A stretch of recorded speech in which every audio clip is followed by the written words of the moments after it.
ये कहानी है एक ऐसे स्नाइपर की जो पहले तो एक आम टीचर हुआ करता था, पर फिर उसकी लाइफ में कुछ ऐसा हुआ जिसके बाद वह एक खूंखार स्नाइपर बनने पर मजबूर हो गया। कहानी शुरू होती है यूक्रेन के एक बहुत ही शांत इलाके से, और इस इलाके में हम एक छोटी सी झोपड़ी को देखते हैं। इस झोपड़ी में एक कपल रहता है जिसमें हस्बैंड का नाम है मकोला और वाइफ का नाम है नासटिया। मकोला एक टीचर है और पास ही के एक स्कूल में बच्चों को मैथ्स पढ़ाता है। वो एक बहुत ही अच्छा टीचर है और सभी बच्चे उससे काफी खुश हैं, सिवाय एक के जिसका नाम था इवान।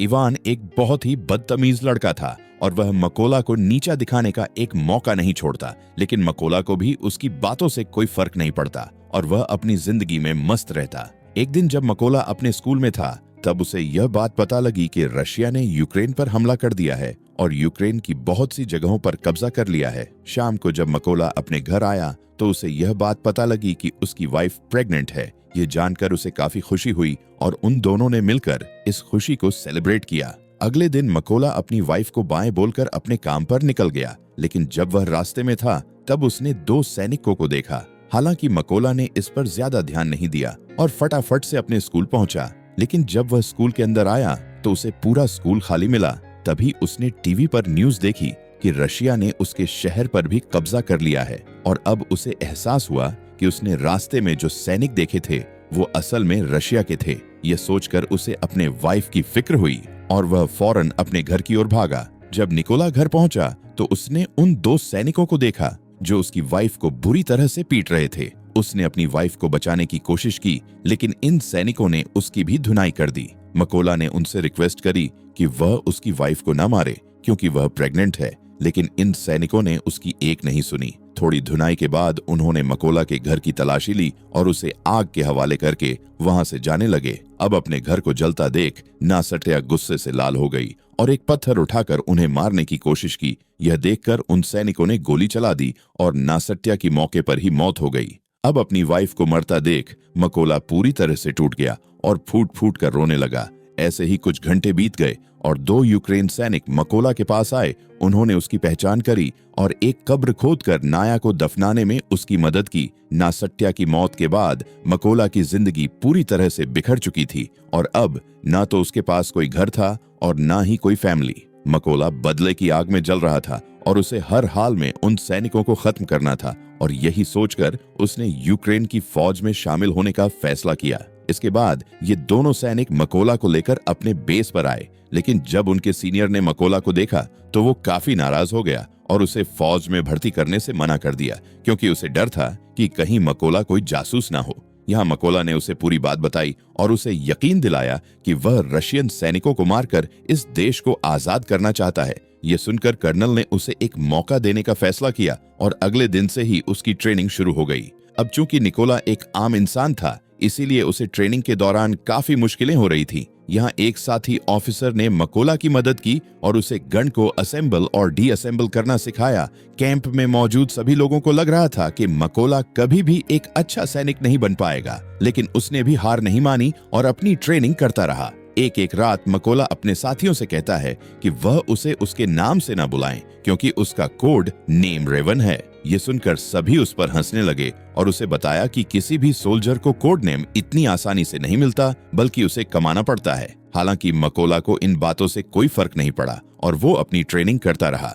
एक दिन मकोला का सीनियर सभी को बताता है कि हमारे ग्रुप में स्नाइपर्स की संख्या काफी कम है और हमें इस नंबर को बढ़ाना होगा ताकि हम रसिया का मुकाबला कर सकें। यहाँ सीनियर सभी से पूछता है कि तुम में से कितने लोग स्नाइपर बनना चाहते हैं। ये सुनकर कुछ लोग आगे आते हैं और इन लोगों के बीच मकोला भी होता है, क्योंकि वो भी एक स्नाइपर बनना चाहता था। मकोला को देखकर उसका सीनियर उससे कहता है कि तुम अभी स्नाइपर बनने के लिए तैयार नहीं हो। तुम तो एक गन को असेंबल और डीअसेंबल भी नहीं कर पाते, तो स्नाइपर बनना तो दूर की बात है। इस पर निकोला कहता है कि मुझे खुद को साबित करने के लिए सिर्फ एक मौका चाहिए और मैं ये काम 20 सेकंड के अंदर कर दूंगा। ये सुनकर मकोला का सीनियर टेबल पर एक बंदूक रखता है और मकोला को आगे आने को कहता है। अब खुद को साबित करने के लिए मकोला अपने आंखों पर पट्टी बांध लेता है और फटाफट से गन को खोलकर उसे दोबारा से जोड़ देता है, और इस काम को करने के लिए उसे केवल 18 सेकंड लगते हैं। अब मकोला की फुर्ती को देखकर सभी उससे काफी इंप्रेस होते हैं और उसके लिए तालियां बजाते हैं, और अब उसकी काबिलियत को देखकर उसे भी स्नाइपर ट्रेनिंग में शामिल कर लिया जाता है। ट्रेनिंग के दौरान मकोला को एक पुराने मॉडल की गन पकड़ा दी जाती है, जबकि बाकी लोगों को मॉडर्न हथियार दिए जाते हैं। ये देखकर मकोला भी मॉडर्न हथियार की डिमांड करता है, जिस पर सीनियर उससे कहता है कि अगर तुम्हें वो गन चाहिए तो तुम्हें खुद को साबित करना होगा। अब मकोला के पास कोई और ऑप्शन नहीं था, इसलिए उसे जो मिला वो लेकर वहां से निकल गया। ट्रेनिंग के दौरान सीनियर सभी को बताता है कि एक स्नाइपर के सामने कोई भी सिचुएशन क्यों ना आ जाए, लेकिन वो अपनी जगह से 1 इंच नहीं हिलता और अपने टारगेट पर निशाना बनाकर रखता है। इसकी प्रैक्टिस के लिए सीनियर सभी के पास गोलियां चलाता है और जो भी स्नाइपर अपनी पोजीशन से हिलता है उसे इस ट्रेनिंग से बाहर कर दिया जाता है। लेकिन जब मकोला की बारी आती है तो वह अपनी जगह से जरा भी नहीं हिलता और अपना निशाना बनाकर रखता है। अगली ट्रेनिंग में स्नाइपर को उनका टारगेट सिर्फ एक बार दिखाया जाता है और फिर उनकी आंखों को ढक दिया जाता है और उन्हें अंदाजा लगाकर अपने टारगेट को शूट करना होता है। अब बाकी लोग तो इस टेस्ट को पूरा कर लेते हैं, लेकिन मकोला इसमें फेल हो जाता है क्योंकि उसके पास जो बंदूक थी वो काफी पुरानी थी और उससे यह कारनामा कर पाना काफी मुश्किल था। अगली ट्रेनिंग इन स्नाइपर्स के लिए और मुश्किल थी क्योंकि इन्हें फ्लेयर की रोशनी में अपने टारगेट को शूट करना था और वो भी रात के अंधेरे में। यहाँ सीनियर ने फ्लेयर छोड़ी और सभी ने अपना निशाना लगाया, लेकिन कोई भी टारगेट को हिट नहीं कर सका। यहाँ मकोला ने गोली नहीं चलाई और फ्लेयर की रोशनी में अपने टारगेट की दूरी का अंदाजा लगाया और अपनी मैथ की नॉलेज को यूज करके एक परफेक्ट शॉट मारा। ये देखकर उसका सीनियर उससे काफी इंप्रेस हुआ और उसे उसका मनचाहा कोड नेम दे दिया। ऐसे ही दिन बीतते गए और मकोला जी जान से अपनी ट्रेनिंग में लगा रहा और फाइनली वो दिन भी आ गया जब इनकी ट्रेनिंग का रिजल्ट आने वाला था। यहाँ कर्नल ने मकोला को सैल्यूट किया और उसे बताया कि उसने इस टेस्ट को पास कर लिया है। थोड़े दिनों बाद कर्नल मकोला के पास आता है और उससे कहता है कि वह अपना सामान पैक कर ले क्योंकि उन्हें एक मिशन पर जाना है। खबर आई है कि कुछ रशियन सैनिकों ने एक चेक पोस्ट पर कब्जा कर लिया है। जल्दी मकोला की टीम लोकेशन पर पहुंच गई और अपना निशाना लगाकर बैठ गई और अभी यह लोग उन रशियन सैनिकों को मारने ही वाले थे। तभी इन्हें एक गाड़ी दिखी जो चेक पोस्ट की तरफ बढ़ती जा रही थी। इधर रशियन सैनिकों ने गाड़ी को रोक लिया और अंदर मौजूद लोगों से बाहर आने को कहा। उन्होंने उनके पासपोर्ट को चेक किया और पूरे गाड़ी की भी तलाशी ली और जब सब ठीक रहा तो इन सैनिकों ने उन्हें जाने की परमिशन दे दी, लेकिन इनके पासपोर्ट्स को अपने पास रख लिया। जब उन लोगों ने इसका विरोध किया तो इन सैनिकों ने उन्हें खूब मारा। यह सब देखकर कर्नल ने अपने सैनिकों को फायर करने का ऑर्डर दिया और देखते ही देखते सभी रशियन सोल्जर मारे गए और इस तरह से इनका पहला मिशन कंप्लीट हुआ।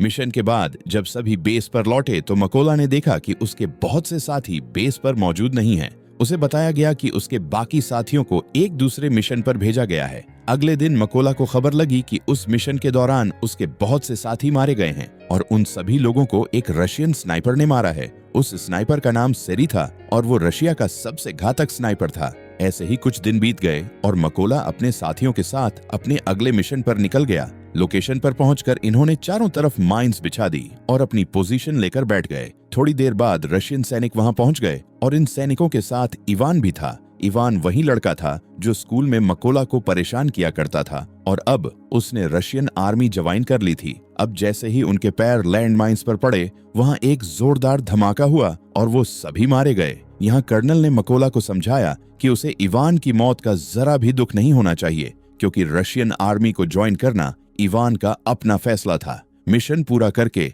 ये सभी अपने बेस कैंप पर लौट आए। यहाँ कर्नल ने मकोला को अपनी फैमिली फोटो दिखाई और उसे बताया कि उसकी फैमिली में 3 लोग हैं और उसकी दोनों बेटियां इस बात से अनजान है कि उनका पिता एक सोल्जर है। यहाँ मकोला ने भी कर्नल को अपनी पूरी कहानी बताई कि रशियन सैनिकों ने कितनी बेरहमी से उसकी वाइफ को मार डाला। इस दौरान मकोला काफी इमोशनल भी हो गया, लेकिन कर्नल ने उसे संभाल लिया। अगली सुबह ये सभी अपने अगले मिशन पर निकल गए। यह मिशन काफी इम्पोर्टेंट था क्योंकि इन्हें खबर मिली थी कि रशियन सैनिकों की एक टुकड़ी इस रास्ते से गुजरने वाली है। कर्नल और मकोला फटाफट से लोकेशन पर पहुंचे और अपनी पोजीशन लेकर बैठ गए। थोड़ी देर बाद इन्हें 2 रशियन सैनिक दिखे जो अपनी बाकी की टीम का इंतजार कर रहे थे। यहाँ मकोला ये नोटिस करता है कि उनमें से एक सैनिक वो है जिसने उसकी वाइफ को गोली मारी थी और वह मकोला के ठीक निशाने पर था। यहाँ मकोला ने गोली चलाने की परमिशन मांगी पर कर्नल ने ऐसा करने से मना कर दिया। अब मकोला गुस्से से लाल हो रहा था और उसे हर हाल में अपनी वाइफ के कातिल को मारना था, इसीलिए उसने दोबारा से फायर करने की परमिशन मांगी। पर एक बार फिर कर्नल ने ऐसा करने से मना कर दिया। लेकिन अब मकोला के सब्र का बांध टूट गया और उसने गोली चला दी। गोली लगने से उस सैनिक की मौके पर ही मौत हो गई, पर रशियंस को भी उनकी लोकेशन का पता लग गया। लेकिन इससे भी बुरी बात यह थी कि रशिया का सबसे खतरनाक स्नाइपर, जिसका नाम सरी था, वो भी अपनी पोजीशन लेकर बैठा हुआ था और अब उसे भी इनकी लोकेशन का पता लग गया था। कर्नल भी यह बात जानता था कि सरी आसपास ही है, इसीलिए वो सेरी की तलाश करने लगा। लेकिन इससे पहले कि वो उसकी लोकेशन को जान पाता, सेरी ने उसे एक हेडशॉट दे दिया और कर्नल की मौके पर ही मौत हो गई। अब मकोला को समझ आया कि रशियंस को उनकी लोकेशन का पता लग चुका है और कैसे उसकी एक गलती ने कर्नल की जान ले ली। इधर रशियन सैनिकों ने भी मकोला के ऊपर जोरदार फायरिंग शुरू कर दी। अब बिगड़ते हालात को देखते हुए मकोला ने पीछे हटने का फैसला किया। उसने कर्नल की बॉडी उठाई और अपनी पोजीशन से पीछे आने लगा। जल्दी अब दुश्मनों के इलाके से बाहर आ गया और सीधा अपने बेस पर पहुंचा। अब मकोला को कर्नल की मौत का काफी अफसोस था और वो खुद को इसका जिम्मेदार ठहरा रहा था। यहाँ उसने कसम खाई कि वो सेरी को जान से मार देगा और कर्नल की मौत का बदला लेगा। जल्दी मिकोला को 2 रशियन स्नाइपर्स की खबर मिली और वो फौरन अपने अगले मिशन पर निकल गया। वो लोकेशन पर पहुंचा और अपना निशाना लगाकर बैठ गया। जल्द ही उसने एक स्नाइपर को मार गिराया, पर इस फायरिंग के दौरान एक गोली उसे भी लग गई। लेकिन उसने हार नहीं मानी और जैसे तैसे करके उस दूसरे स्नाइपर को भी मार गिराया। अब चूंकि वो काफी घायल था, इसीलिए वो एक सीक्रेट बेस पर चला गया और अपनी बॉडी को थोड़ा आराम दिया। इस दौरान उसे आर्मी के मेजर का कॉल आया और उसने मकोला को बताया कि उसने स्नाइपर का पता लगा लिया है जिसने कर्नल को मारा था। इसके बाद मकोला अपने बेस पर पहुंचा और यहाँ मेजर सभी को स्नाइपर के बारे में बताने लगे। मेजर बताते हैं कि उस स्नाइपर का नाम सेरी है और वो रशिया का सबसे बेहतरीन स्नाइपर है। सेरी ने यूक्रेन के 6 सबसे काबिल स्नाइपर्स को मार गिराया है, इसलिए हमें उसे हल्के में नहीं लेना चाहिए। मेजर बताते हैं कि सरी एक ऐसा स्नाइपर है जो आमतौर पर अपनी पोजीशन को चेंज नहीं करता और एक खास लोकेशन पर बैठकर अपने दुश्मनों का शिकार करता है। अब ये सभी लोग एक प्लान बनाते हैं कि वह सेरी की लोकेशन पर 2 टीम बनाकर जाएंगे। प्लान के मुताबिक इनकी पहली टीम रशियन सैनिकों पर सामने से अटैक करेगी और जब वो इस अटैक में बिजी होंगे तो इनकी दूसरी टीम उन लोगों पर पीछे से हमला करेगी। इस भगदड़ का फायदा उठाकर मकोला बिल्डिंग के अंदर जाएगा और सरी को मार देगा। पूरी प्लानिंग हो जाने के बाद यह सभी उस लोकेशन की तरफ निकल गए। लोकेशन पर पहुंचकर सभी स्नाइपर्स ने अपनी पोजीशन ले ली और अपना निशाना लगाकर बैठ गए। इधर मकोला भी चुपके से बिल्डिंग में एंटर हुआ, जहां उसे 2 रशियन सैनिक दिखे। उसने बिना देरी किए इन दोनों को मार डाला और बिल्डिंग में आगे बढ़ गया। इसके बाद उसने अपनी टीम को सिग्नल दिया और सिग्नल के मिलते ही उन्होंने सभी सैनिकों को मार डाला। इधर शेरी ने ये नोटिस किया कि उसका कोई भी साथी उसे रिपोर्ट नहीं कर रहा है। उसे कुछ गड़बड़ महसूस हुई, इसीलिए वो बिल्डिंग के छत पर चला गया जहां पहले से एक स्नाइपर मौजूद था। लेकिन ऊपर जाकर उसने देखा तो वो स्नाइपर मर चुका था और अब सैरी को एहसास हुआ कि यूक्रेन के सैनिकों ने उसे चारों तरफ से घेर लिया है। उसने अपने बेस पर बैकअप के लिए कांटेक्ट किया, लेकिन बैकअप को उस तक पहुंचने में अभी 10 मिनट और लगने वाले थे। ये सुनकर वो फटाफट से अपनी पोजीशन पर आया और यूक्रेनी सैनिकों को ढूंढने लगा। लेकिन तभी उसे मकोला का एक खिलौना दिखा जो उसे उसकी वाइफ ने दिया था। अभी सैरी कुछ सोच पाता कि तभी मकोला ने उस पर हमला कर दिया और उसे चाकू मार मार कर उसकी जान ले ली। लेकिन इस हाथापाई के चलते बिल्डिंग में मौजूद दूसरा स्नाइपर थोड़ा अलर्ट हो गया, लेकिन अभी वो कुछ कर पाता उससे पहले मकोला ने उसके पास से ग्रेनेड फेंक दिया और इस धमाके में ये आखिरी स्नाइपर भी मारा गया। इधर सरी की बुलाई बैकअप टीम भी बिल्डिंग तक पहुंच गई, लेकिन वो इस बात से अनजान थे कि सरी अब मर चुका है। इसीलिए जब उन्होंने सरी को कॉल किया तो कॉल मिकोला ने उठाया और उनसे कहा कि वो सभी मरने वाले हैं और इतना कहकर उसने ट्रक के ड्राइवर को शूट कर दिया। अब गोली चलते ही रशियन सैनिकों में अफरा तफरी मच गई और वो सभी ट्रक के बाहर कूद गए। लेकिन वो इस बात से अनजान थे कि यूक्रेन के स्नाइपर्स उन पर घात लगाकर बैठे हुए थे। यहाँ यूक्रेन सैनिकों ने जोरदार गोलीबारी करी और एक एक रशियन को चुन चुन कर मारा। इस मिशन के थोड़े दिनों बाद निकोला अपनी वाइफ की कब्र पर गया, क्योंकि उसने उससे जो वादा किया था वो अब पूरा हो चुका है। उसने उन सभी लोगों को मार दिया है जिसने उसकी वाइफ और कर्नल को मारा था। यहाँ मकोला ने कसम खाई कि वह आखिरी दम तक अपने देश की सेवा करता रहेगा और इतना कहकर वह वहां से चला गया। और इसी के साथ यह शानदार मूवी यहाँ पर एंड हो गई। तो दोस्तों, कैसी लगी आपको ये मूवी हमें कमेंट में जरूर बताना। साथ ही वीडियो को लाइक एंड चैनल को सब्सक्राइब करना मत भूलना। मिलते हैं अगली वीडियो में, तब तक के लिए bye bye and take care.